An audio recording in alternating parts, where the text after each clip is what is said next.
Nick Bob Podcast is brought to you by our good pals at Pella Windows and Doors. They were here working on my house this week. Okay, after we're done, I'll show you the new windows. I'll give you a little tour. Okay, Pella of Omaha and Lincoln wants every homeowner to have the best quality windows and doors. They're willing to bet $100 on it. Call the Omaha or Lincoln showroom or go to PellaOmaha.com to find out how you can get $100 and new windows and doors starting at $122 a month. And we're brought to you by the Brickway Cuts Bike, Lucky Bucket family. Great bourbons, great beers. Love the Oktoberfest. Love the Brickway Pilsners. We got these awesome bourbons and whiskeys from both Cuts Bike and Brickway. Make sure you check them out in the Omaha, La Vista area, 4 blocks south, 120th and Giles. And we're brought to you by Peerless Energy Systems, the Solaire authorized distributor for Nebraska and Iowa. For any and all air compressor needs, go to peerlessenergy.com. All right, Bo, Robert, Ruud. We are taping this. What is it? It's Wednesday, about 3 o'clock. I'm glad. I was like, okay, we haven't done a midweek pod in a while. Last week was all about Holgorsen. Yeah. But it's important to remember, like, the season's not, there's a feeling like it's done. Season's over. It's done. It's like, no. There's still like a version of this year that is very, very, actually ends well. I know it doesn't feel like it now, but there's still a version of this thing that ends well. Well, you can argue that Iowa and Wisconsin are two of the teams in the Big Ten that we would take the most pleasure out of beating, right? So there's Illinois, Purdue, and there's, Minnesota, but like, oh no, they're the we two. We compare ourselves most to probably Iowa and Wisconsin. They've been the two thorns in Nebraska's side over the course of their time in the Big Ten. So I guess we'll start there. Yeah. How important is this game, this Wisconsin game? I'm going to expand it. Like, how important is it to get one more win? Because I've heard, whether it's on unsportsmanlike conduct or whoever, they'll kind of talk about the whole discussion of like, is there really that big of a difference between 5-7 and 6-6? They're going to be largely the same team. How, for you, like, how important is it that Nebraska finds a way to win one more game and get to a bowl? Now, I can understand where I think we talked about a little bit. 5-7 and 6-6. It's not a very different team. No, but I would argue that the psychological gap from how this team will perceive itself if it can win one of these two going into next year, and sort of the off-season, build that we're going to continue doing, it makes a pretty big difference. And it's hard to explain it other than that's just sort of how it feels. It just feels that way. It feels like everybody knows it, that a win sort of steadies the ship and keeps us on the arrow build. kind of pointing up. It's a steady, slow, steady up, and that's what we've wanted, and we're good with that. No wins the next two games feels like it was a collapse at the end of the season. Yes, and it'd be 2 straight seasons of a collapse, and then it would be what the 9th straight season without a bowl. Like, yes, like I don't know why. Like, sports is a results-based business, and like we can do the whole we can do the keep kicking the can down the road of next year's the year. Like, no, like at some point you have to start making progress, tangibly, intangibly, but mostly tangibly. Like, I think it is extremely important to win one more game. And it's kind of what I talked about at the start here a couple of minutes ago. Do you remember the 2015 season? Riley's first year. Yeah.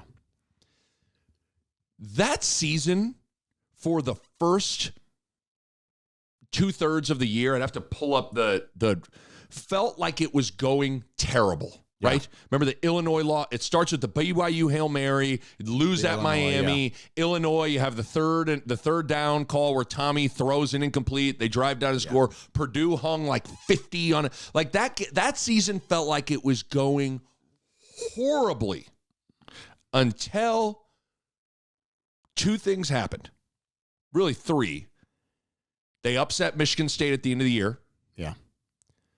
Because of APR stuff and like bowl eligible teams, they were able to get into the Foster Farms Bowl with only 5 wins, but they play in a bowl. And then they beat UCLA in a bowl. Yeah. And all of a sudden, the entire vibe completely changed. Yeah. I think you could experience something similar. Imagine beating Wisconsin at Memorial Stadium or beating Iowa at Iowa, getting to a bowl, then the one thing people don't think about is like what if you get to a bowl and you win the bowl game? So, but you have to win one of these two games to get there. Yeah. And so I've thought a lot about the 2015 season and how it ended and how a big win late and getting to a bowl and winning that bowl game, I think springboarded Nebraska into that offseason to starting 7-0 in 2016. So, like, I think it is incredibly important that they win. Like, I hate to do the whole, like, is it a must-win game? Like, I don't know. I mean, it's always hard to label things that, but it's as close. These are as close to must-win as it gets, in my opinion. Yeah, it's like we don't always want to read too deep into everything, and I don't want to project too far ahead in the future, but it just feels like for Matt Rule and what he's trying to do, a win makes what he's trying to do much easier. 2 losses make it seem like it's going to be really hard for Matt Rule. Like, he's going to start, like, when you start, the current's behind you and you're cruising, and then you kind of go, oh, there's no current. It's starting to feel like the current, he's going against the current. now. And for him, he doesn't need that current to get strong. He just needs it to sort of just, okay, and see if he can get back where he's going downstream, not upstream. He needs to get back there, and a win gets him kind of back to even to me. I just don't even, and we talked about this a little bit on how, like, I don't even understand the vibes around this place. If they lose these last 2 games and they lose 6 in a row to end the year, and they now are in year 2 of Matt Rule, back-to-back 5 and 7 seasons, where, let's be honest, if that were to happen, this would feel no different than it felt with Frost and with Riley. That it would feel no different. Yeah.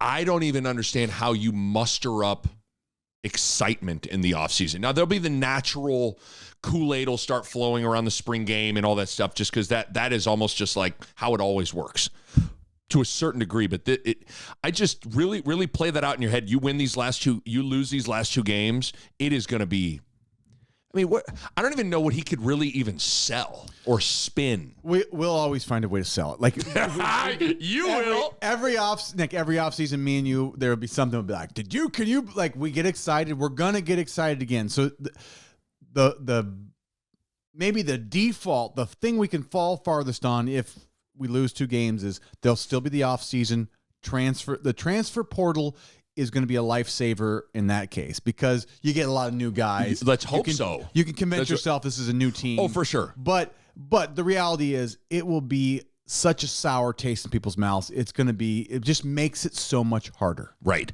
I think, yes, like, but a part of losing too is, like, I think it'll be harder to convince people in the portal, impact players in the portal, to come jump on board with this thing. Like, there still was, like, Rule was NFL, man. He's from the NFL. Then Raiola joins on board. You're like, man, they got the number 1 quarterback. Like, they had these reasons to jump on the Husker train. Those reasons will get harder to identify.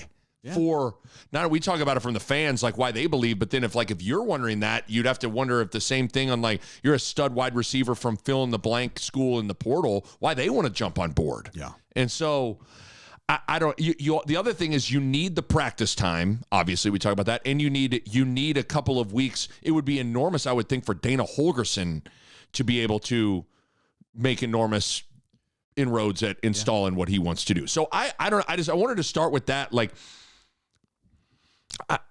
2015, man, I think about how that season, now it didn't necessarily result in much. Now they ended up winning 9 games the next year. Yeah.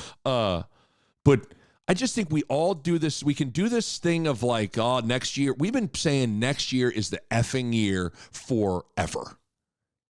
That's why I like the Holgorsen move, because I said, to me, it's the most urgent thing I've seen done in a long time. Yes. It's like urgent. People might say it's a panic. I don't think I just feel like it's about now. even the way Holgorsen is talking, he's like, he goes, I can't think even about next week. I don't know what I'm doing in January. I don't know what I'm doing in December. Like he goes, right. all I know is I'm trying to win next week. And I go, right.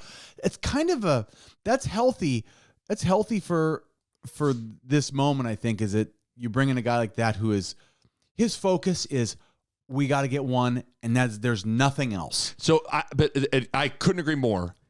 But I almost think that's what, like, the urgency of the decision from Ruud to bring in Dana Holgorsen, and then the way Dana Holgorsen spoke about the current status for him, I think that speaks to what we're talking about. Like, this is an urgent situation to win one more football game. Yeah, and I like that it's not, that they're not taking it lightly, and that they're just going to like, well, we're just going to reevaluate. Like, it's not the time to reevaluate. It's the time to sell out. Yes. It's essentially like, you got to sell out.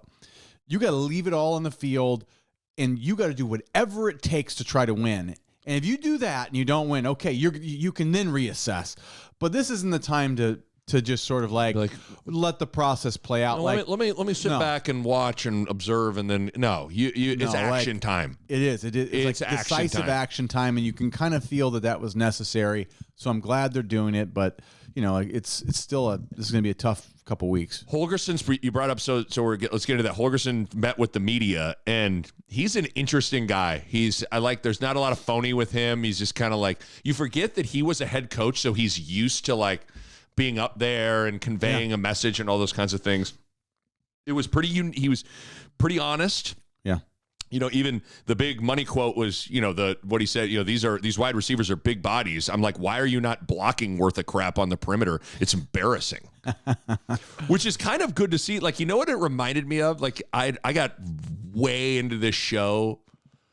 Like, way into this show for a little bit. I got super into Bar Rescue with John Taffer. Oh, you told me about that. Yeah. I got way into it. It's the big Italian guy. The big Italian guy that comes in, and he basically, like, I feel like this is offensive rescue with, like, instead of Bar Rescue, it is Dana Holgorsen coming in and just like, but the thing that Taffer could do is he could come in and not be emotional about things. Like, it was very just matter of fact of like, just come in and yell at the line cook, yell at the bartender, yell at the cooking and the cleaning. Like, you see this? This is red zone percentage. That's unacceptable. That's on you, Dana Holgorsen, or on Marcus Satterfield. Like, but that's how that. I think him coming in saying stuff like that, like, I think you need, even the fact that he doesn't know, he's like, I don't know names, I know numbers. Yeah, I mean, he can be, it's kind of it seems like he's the right guy to give the fresh perspective, or I think Ruud said, get some new eyes on it. Like, because like people, that's the weakness of people, is like, you sometimes get too close to things, and you get into maybe the wrong habit, even as a coach, where you just like, you let it go. Like, you let that performance slide, or you let that standard slip. And this new guy comes in, and he can honestly say, this is not good enough. Yes. And that's hard to hear. Like, you even see the quotes. I'm sure it's like, ooh, he said that. He did say it, right? And it's hard to hear, but that is sometimes what needs to be said. Yes. And sometimes the people there aren't willing to say it. Yeah. I just think, like, the word embarrassing, like, when a coach says something you're doing is embarrassing, that is like, ugh. Yeah. And I just think he's probably coming in and willing to just, like, he's not married. Like, in all reality, he could be gone on Black Friday. On the Saturday morning after Black Friday, there's a chance Dana Holgorsen might just be like, peace. He's got $14 million coming to him. Like, he's got his other, like, it's freeing, right? One thing, good or bad, one good thing about money is it can be freeing, right? Like, when you've got it, you're not like, hey, I'm really trying to keep my job, he's not beholden to anything. He's just like, you want my opinion? This is it. Yes. And he doesn't have to worry. So it's like, it's kind of a great perspective to have right now, is he's a unique guy, and his situation's unique, that he's not vying for a job next year. Really. No. He's just like, I was bored. I'll come here and I'll come here and coach.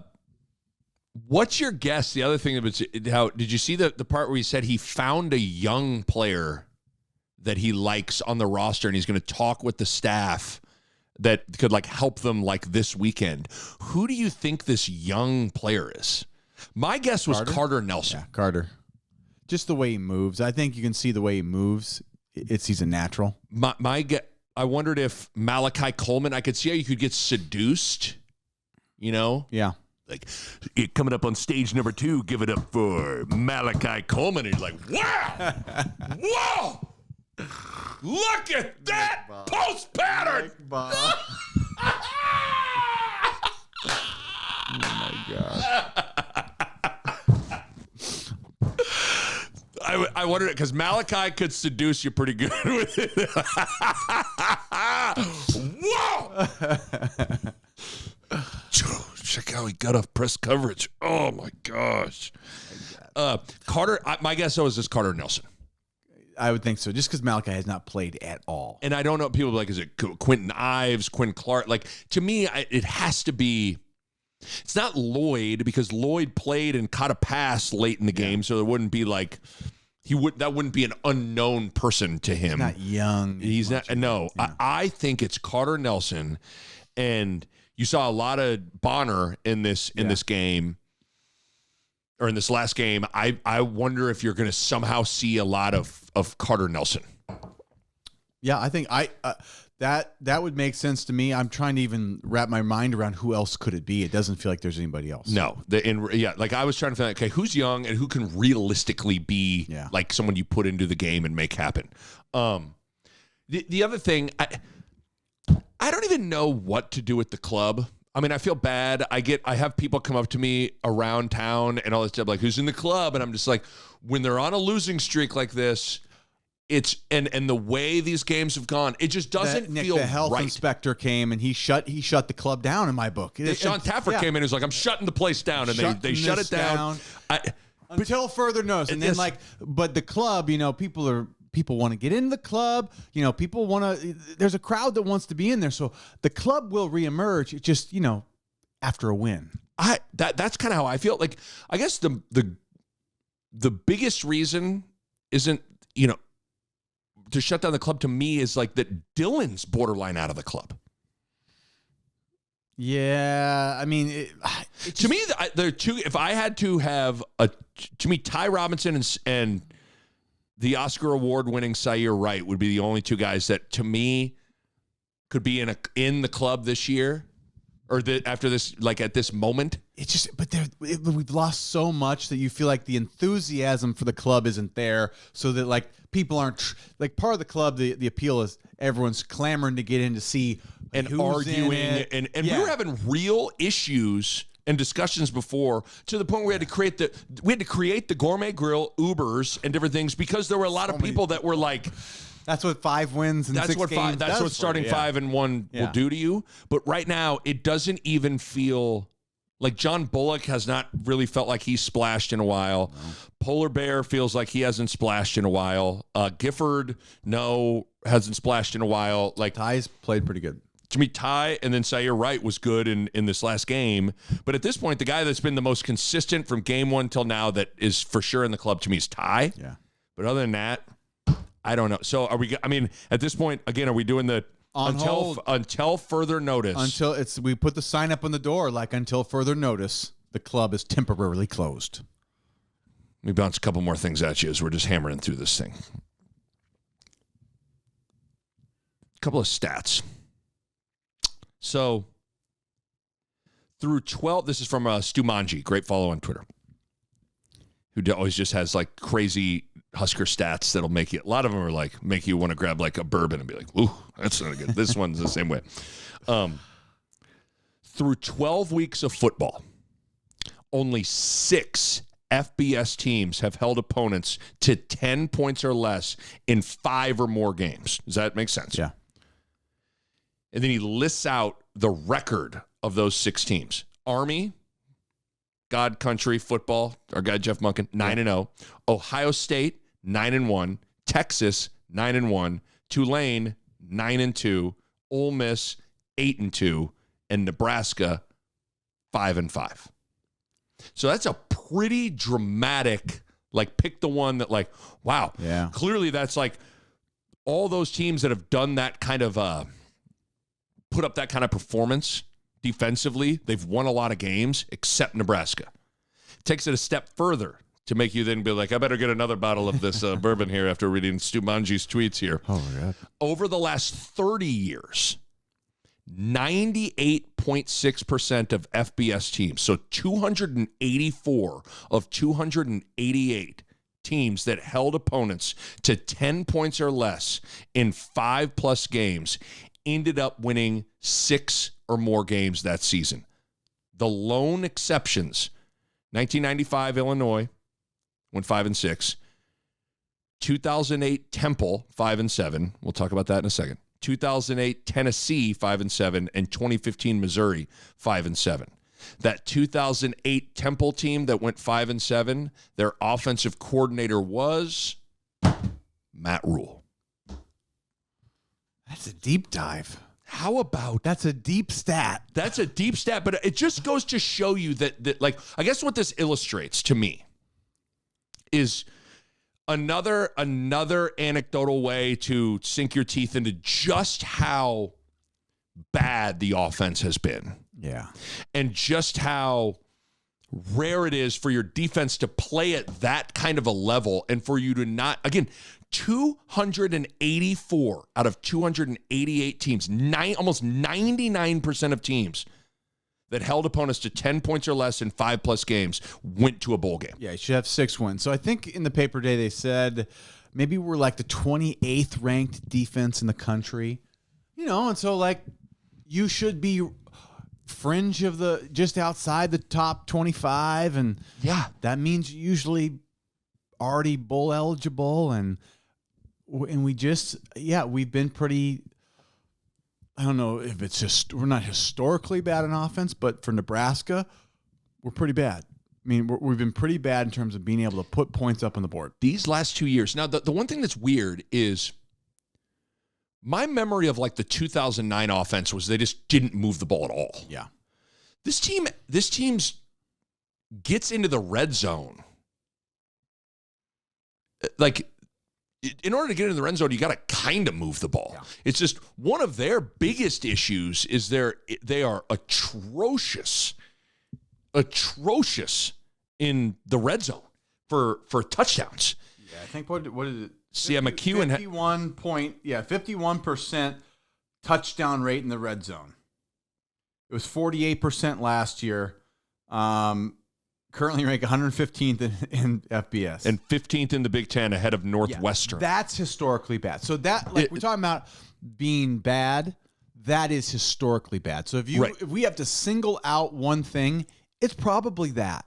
Because the turnovers have been not great, but not terrible. Not to the degree that we've seen in before. Dylan took really good care of the ball the first part of the season. Yeah. He's been a little sloppy with some throws, but roughly we're still we're even on the year. Yeah, right? I don't think it's been bad. I don't. That's not the turnovers have not been most of the time. You go turnovers, man. Yep. That's not been. It doesn't feel like it feels like we can't score. I don't know if I've ever specifically asked you this from a linebacker's perspective and the defensive perspective. What is it about offense when they get in the red zone? Like do you have to be able to run the ball? Do you have to what is not happening?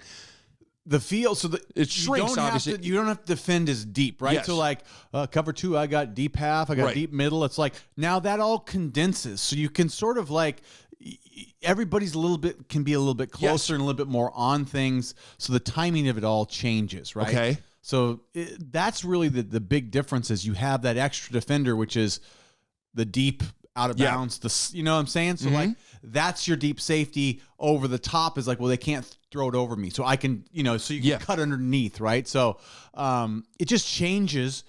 It just changes a little bit how you play because it condenses everything into the phone booth almost. Right? It's just interesting that if you had to sum it up as to the biggest reason they have struggled in the red zone is, do you have a great answer for that? I mean, it's kind of been a mixture of a lot of different things. I mean, they haven't. You could say it's play calling. You could say they've scored running the ball more. I don't think they've especially ran it well. No. But they definitely haven't thrown touchdowns. Like they just have not. That's I would say their inability to. Now, some would say you got to be able to run the ball when you get in the red zone, but I think one of the biggest issues for Nebraska has been their inability to throw touchdowns in the red zone. Yeah, I don't know that I think we had the nice. We've had good touchdown throws to Banks and Nair, or one that was almost to Nair. It was called an inch short. But other than that, like those guys in the red zone, like every time we throw a fade or something, like it feels like we can't just win with those guys.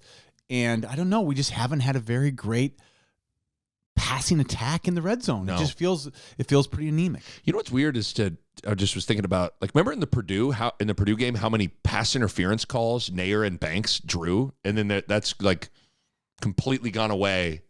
So it's just weird. Like at the time, I thought, like, man, Banks and Nair must be a handful in man-to-man coverage because people just have to PI them.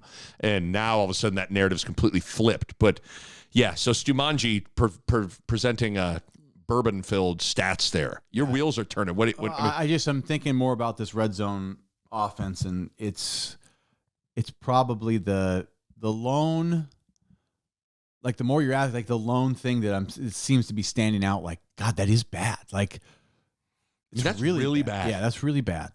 Really, really bad.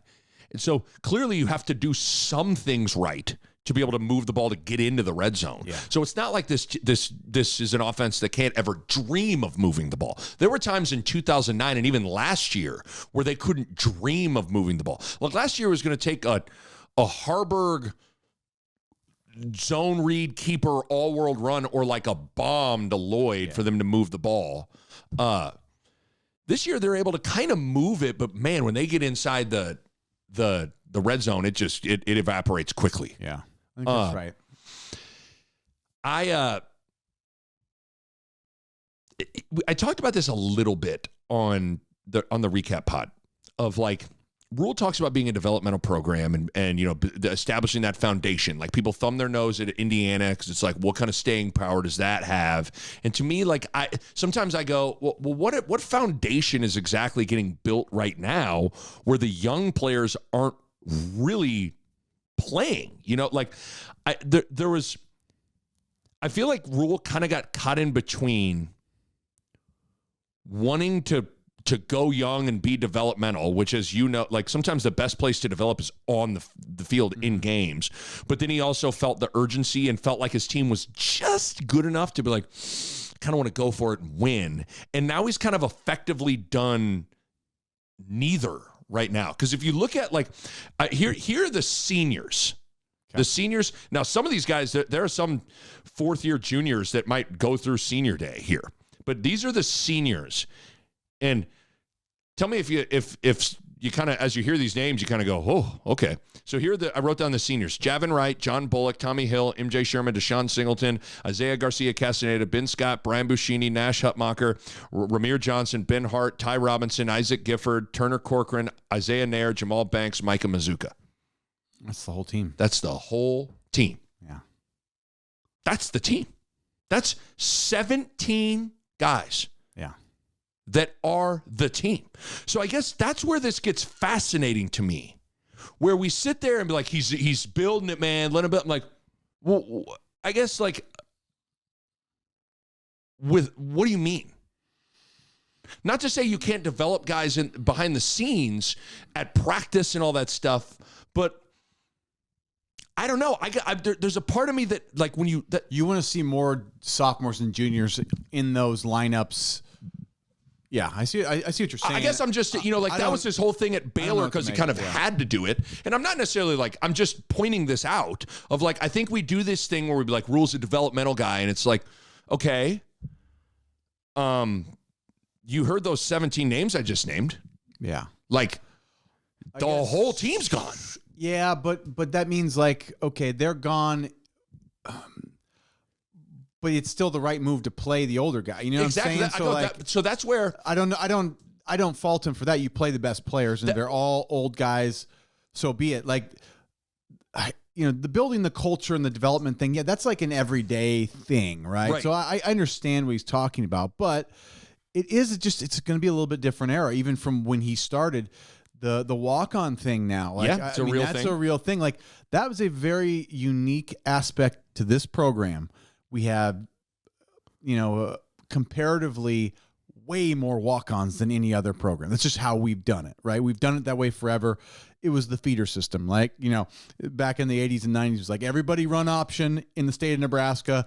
These guys naturally would just, we get an extra 50 to 100 guys coming as walk-ons that will develop into, 5 to 10 starters every year. Or you get the high-end guy of Eric Crouch. What did Millard North run?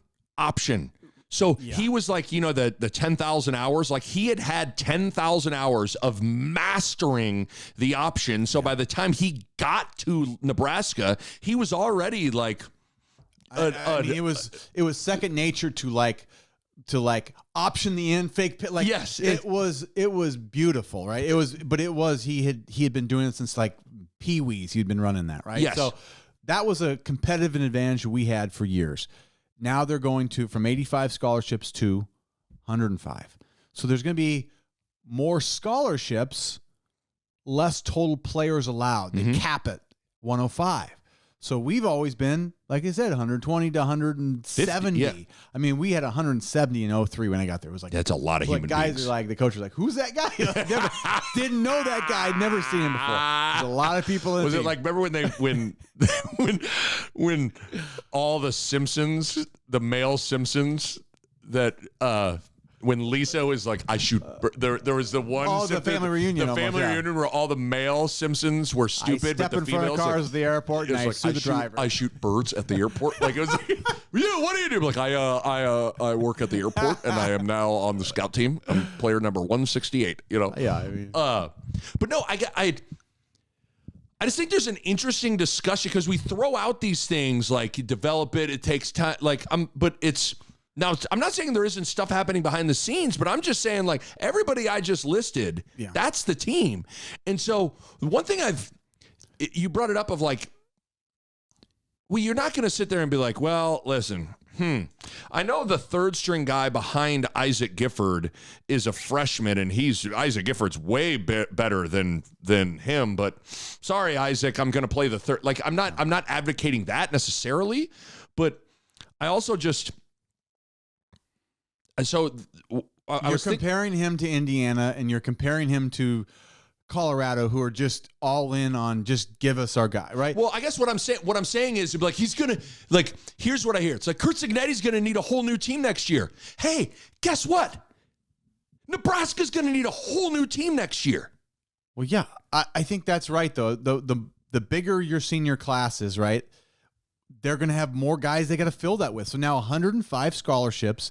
This should be a bigger transfer portal year than even in the past. Yes. I think that's going to become more normal.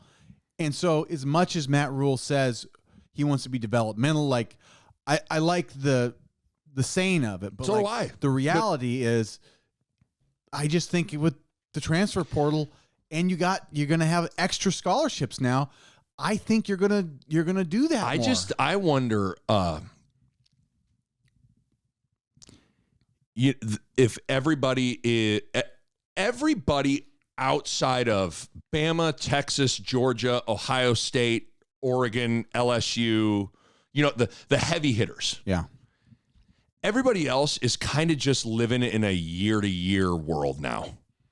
In that, like, I think you can only say with definitive confidence that those teams are probably going to be 8, 9, 10, 11, 12 win teams like every year. I think everybody else is probably that you're going to get your like Washington was in the championship game. Now they're down, like Indiana, and now they're down. And then I think that's maybe going to be more of the norm. Yeah, I think that's right.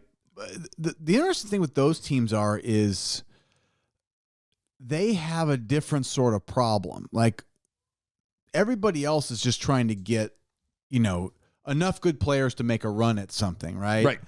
They're always going to sort of be in there, but they're doing the developmental thing kind of, but then their guys have such opportunity to leave. Like everybody's rating them. They're kind of getting rated, right? So, I mean, we even got we've gotten a couple of those guys that have been there, fringe backups that we'll take, right? So everybody's going to have their own problems. They might be a little different, but I just think the nature of it is changing where there is just going to be more movement. And we have to kind of call it as it is, like we're going to be a part of that. I'm trying to think of a way to say this respectfully. But I was thinking, so I started my first basketball game of the season for FS1 was at DePaul. Okay. DePaul has been a disaster of late. Yeah. They went 0-20 in Big East play last year, 3-29. They've had one winning season in 15 years. Their last NCAA tournament appearance was 20 years ago. Like, they have just been perennially not good for of the last 2 decades. And Chris Holtmann gets the job. It was at Ohio State. He got fired, but he took the DePaul job. I love Chris Holtmann. And he didn't come out and say this, but one of the things he did was completely wipe it all.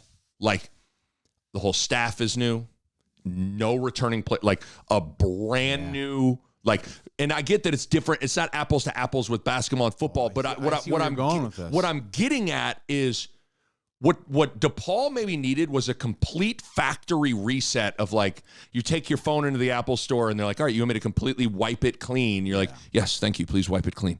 Like, does Nebraska need to go to the Apple store and get completely, like, wiped clean? So that insinuates that there is something lingering in the program that I don't know. I'm trying to figure out. I know what you mean, and I can see the benefit, especially with basketball. In that situation, I think you can easily do it. Just be like, I think it's so much harder to do that with the numbers you have to fill. Yeah, I agree. On a football team, it's just too hard, right? You just trying to find 105 new guys, or right, like, or what I'm saying, like.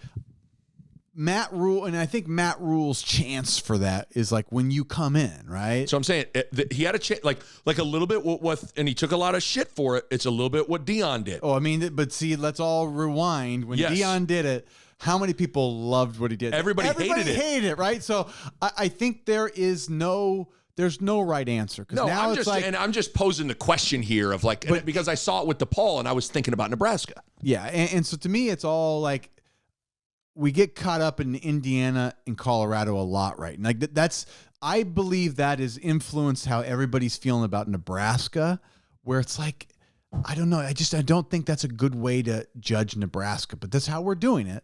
And so, like, it's tough right now because I know people, they think they're feeling desperate. So they're like, oh yeah, that thing we thought was a terrible idea 2 years ago. Now let's do that. Like, don't forget. Like, what if Dion didn't have 2 players, his son and Hunter? Like, they're a train wreck still. Agree. Like, his kid's a really, really good He's quarterback. like the best quarterback in the country. Yeah. So like, I mean, and Travis Hunter's probably going to win the Heisman. Those 2 fix a lot of problems. So, like, and everything else is like, it probably wouldn't have worked. Yeah. And we smacked them. Don't forget that. Like, yeah. I just wonder, I mean, because of the guys I listed, Javin Wright, Frost recruit. Bullock, Frost. Tommy Hill, Frost. MJ Sherman, Rule, I think. Yeah. Singleton, Frost. Garcia Castaneda, Frost. Ben Scott, Rule. Buschini, Frost. Polar Bear, Frost. Ramir, Frost. Ben Hart, Frost. Ty Robinson, Frost. Gifford, Frost. Turner Corcoran, Frost. Nair, Rule. Banks, Rule. Mazuka, Rule. But I'm just wondering, like, I don't know. I mean, again, it's hard to have this conversation with it. I'm not meaning, because, like, I have a lot of respect for Polar Bear and Ty and Gifford and, like, but you just, something is clearly, like, broken with that group. Feels like it's broken with that group. Yeah. What's hard though is this, like, is it everybody, or is it we can't? I mean, I think it's been like. We keep talking, like, if we look through the last handful of years, it seems to be some sort of I go back to the 3 dragons, right? Mm-hmm. So turnovers, like clutchness, And well, no, the Three Dragons were turnovers, big games, and close games. Yeah, and close games, one score games. And I would say like that red zone is kind of in there, but it all seems to be a lot of it's offensive to me and skill position. Like give us 3 more skilled, like a running back and 2 receivers, and I think we are different. And so I don't know that you need to, throw it all out, right? Yeah. And I don't either, and that's why I'm just... I don't think scratching. I think there has been some sort of progress even since the Frost era that we have gotten better at a lot of things and not good enough at the situational football. That is still our Achilles heel. We're just not good enough at situational football. 2-minute clutch, red zone, third down. Yeah, like that stuff. Everything else in between, we're just as good as like anybody we play. But the situational stuff matters more. We're not good enough, and we need a couple of guys to sort of erase that at this point. I think we got Dylan, which is a step in the right direction, and I think we just need to get 2 or 3 more guys, 2 more receivers and a running back, and I think we are erasing a lot of these so-called problems. Yeah, I just think it's to wrap up my point. I guess the reason I brought this up is just the illustration of like how on one hand we talk about being developmental and all those kinds of things, and you thumb your nose at like these your Deions and your Signettis of the world, but at the end of the day, they're going to need a brand new team next year. And you gotta fill the gaps, but I mean the core of it's still there, right? So you're gonna replace 30 guys, you still got 70 guys, right? Sure. The 70 guys are the core, so everybody comes into the core. This is how we do things. This is like the work we've done. There's like some sort of collective understanding and chemistry that's there, right? And so I don't think you want to mess with all the work you just did building all those guys up. Because that's what's right. You had continuity. Like all the guys I named have been here. Like they're not other than Nair, Banks, Mazuka. Like all these guys have been here for a while, and so you had that continuity from last year to this year. And so it's just food for thought. I just think you always got to remember there is that, like, you want these old guys there as long as possible because they help teach the next generation how to do things. And then those guys develop and grow up. So they're maybe not ready, but give them another year and then they maybe get ready. So I think you underestimate some of that. Like that is part of the development is like, those guys aren't ready yet. Those guys are. And if that's okay, like it doesn't have to be, we got to play the young guys because we're developing. I think their development comes from sometimes like sitting, waiting, watching, right? Like a good quarterback in the NFL, it's like, don't throw them to the wolves. Like give them a chance to sit and watch. That happens a lot. Like, like Mahomes could have probably played, but they let him sit for a year. That was good for him, right? So sometimes you got to take that extra year, and Alex Smith made Patrick Mahomes a better player. For sure. That's okay. Yes. And so like that's a part of the development too, is like sometimes it's not playing. Just food for thought. And then again, to then poke a hole at what I'm saying is, guess what? They go win this weekend and then win their bowl game and everybody's like, woohoo. Yeah. So like that's the fickle nature of like how I'm speaking out of both sides of my mouth of like, I'm questioning things or whatever. And basketball, the mindset changes because of small numbers. And the right move in basketball, I think, is wipe it. Like, what you just said, I was like, that's what you should do. You should get rid of every person that's ever been involved with that losing. And then it's like, you can be like, because I sat down to talk no one feels this loss. I sit down and talk to Holtman at shoot around, and it's like, I go, do you even feel like you guys have to take ownership in 0-20 a year ago and 3? He was like, none of us were here. Like nobody was here. Nobody was here. So I don't know. It's interesting. It's interesting how you go about doing things when you take over a job, and the transfer portal makes it very unclear. I mean, you only had one choice 25, 30, 15 years ago on how to do things. So there's that. We'll talk about Wisconsin in a second here, but got to tell you about Pella Windows and Doors. Again, they were here the last 2 days. There's a bay window up in my family room. Boom, new one. And then I'll take you to that big window in my kind of workout room. But like that's all. It's just gorgeous, man. The crew on time, professional, courteous. They left my home cleaner than they found it. And Debbie was here helping out my wife with everything she needed to feel comfortable about what was putting into our home. I'm just here to be like, yep, it's whatever my wife wants. Whatever she wants, she's going to get here. So make sure you call the Omaha or Lincoln showroom or go to PellaOmaha.com to find out how you can get $100 and new windows and doors starting at $122 a month. Go to PellaOmaha.com. Again, I have now a bunch of Pella windows, and I absolutely love them. Make sure you go check them out. They're incredible people, and they do an incredible job. All right, we'll get out of here with little Wisconsin. Fired their offensive coordinator. Mm-hmm. They don't. Now, I don't know if Fickle was being... Who's calling the plays? Yeah, who's calling the plays? Like, I mean, he was like, what does it even matter? It's like, I mean, yes. Yes, it does. It only matters so you guys can blame one person. It's like, well, someone needs to call the plays. Okay, on 3, say what you think it's going to be. Toss sweep. What do you mean? All in favor of an ISO? Hold on. Okay. You can't do, so I think it's funny to this idea that, like, does it even matter? It's like, yes, someone's got to call the plays. But I think he's trying to be, like, as coy. But what you hear is, even listening to Holgorsen talk about the way last week went and the way Ruud talked about how last week went, you can't really change your plays. You know what I mean? No. Like, so whatever Wisconsin's been doing is going to be, generally speaking, what they continue to do. Yeah. But I say all that to say, like, they're going through it. Yeah. I mean, in some ways, like we've said, the analogies of the Solage, like they fired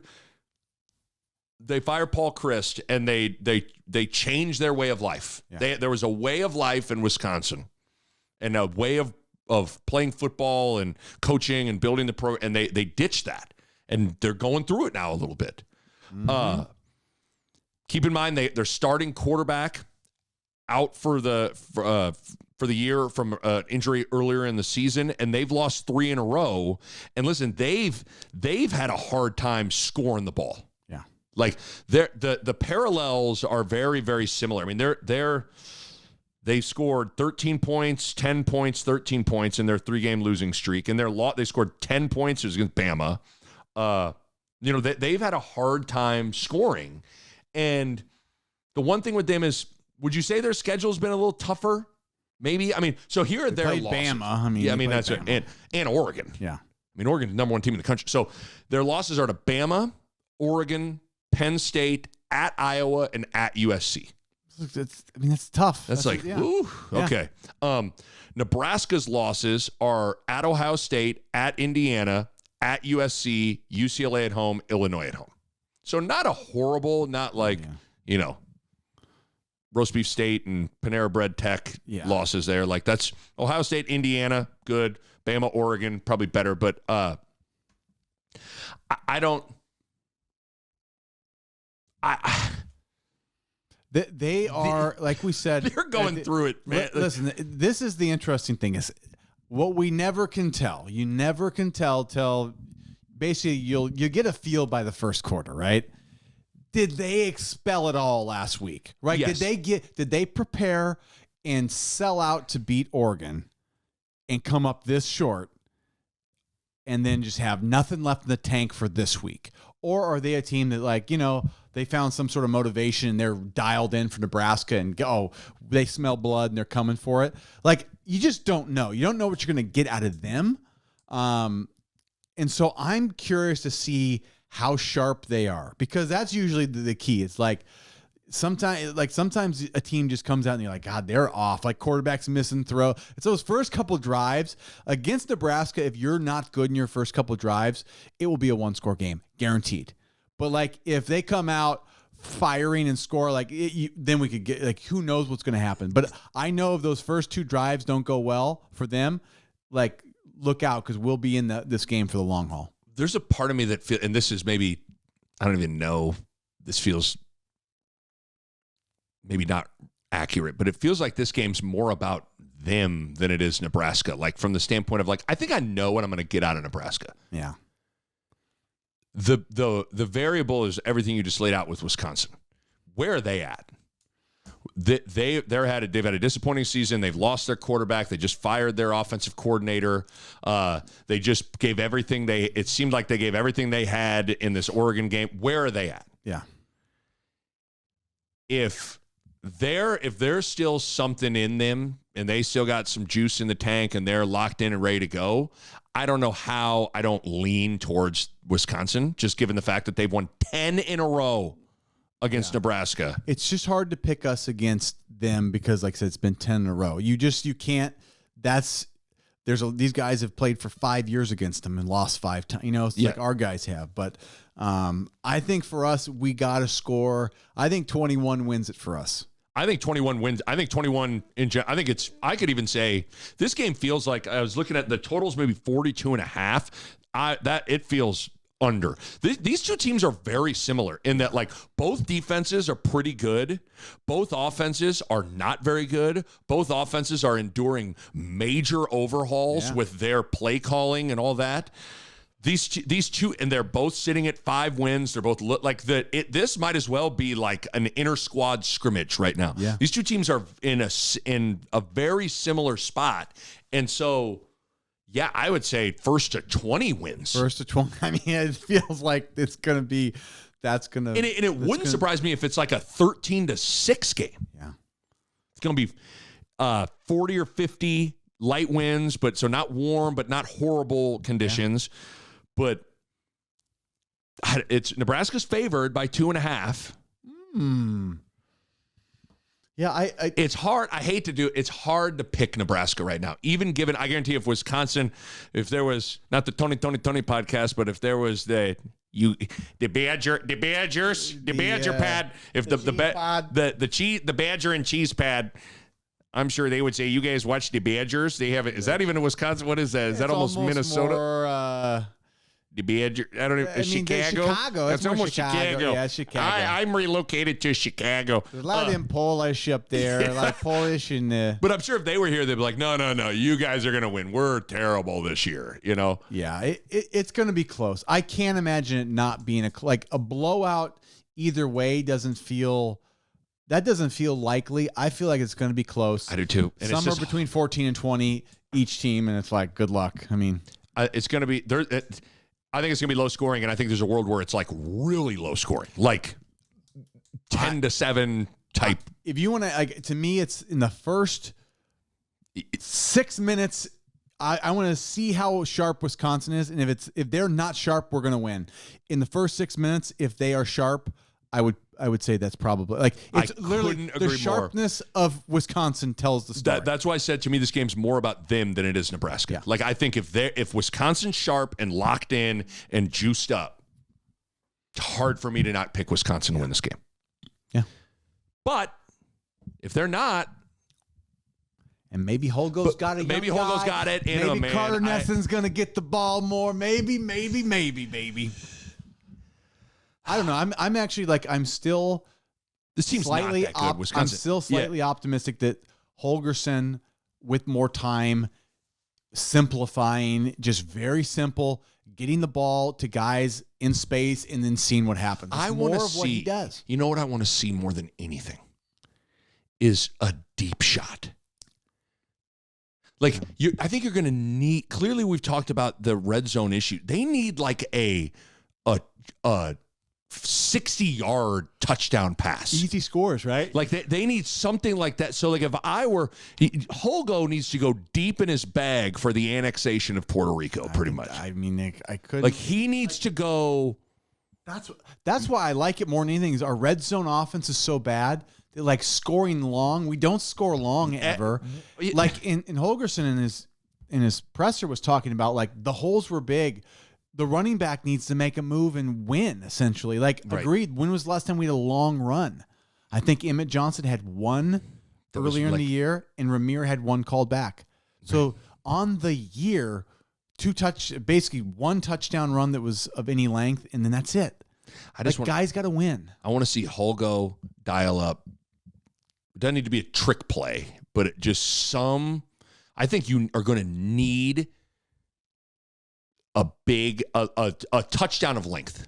Well, and you got to take a shot or two to back the defense off. Like, you got to be a threat. Otherwise, they start creeping up, jumping routes. Yes. You know what I mean? Like, I just like the idea of throwing it down the field because once, like, you get pass interference, you get big plays, interceptions hurt worse way down there, and it just backs them off. It sets the precedent. Like, you got to guard us from here to there. You know what I like? It was either in the Northern Illinois game or Northern Iowa game or the Illinois game. Remember they brought Lloyd in motion and he just like went on a wheel. Yeah. And it just like hard to cover. Hard to get. Now I think Raiola might be just overthrew him, but like just bring Jalen Lloyd.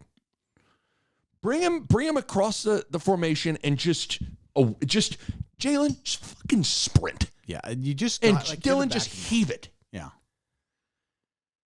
The Badger you gals hear about the Badger podcast? It's about cheese and Phil who was it? Phil Longo getting fired? Phil Longo, huh? Yeah, how about that? He needed a slice of Colby Jack, didn't he? Yeah. All right. Well, that was deep. I don't know what. It's hard to be super optimistic about anything right now, so we had to go deep. We went deep. Yeah. Sayonara. Let's do it. A Hurrdat Sports Network production.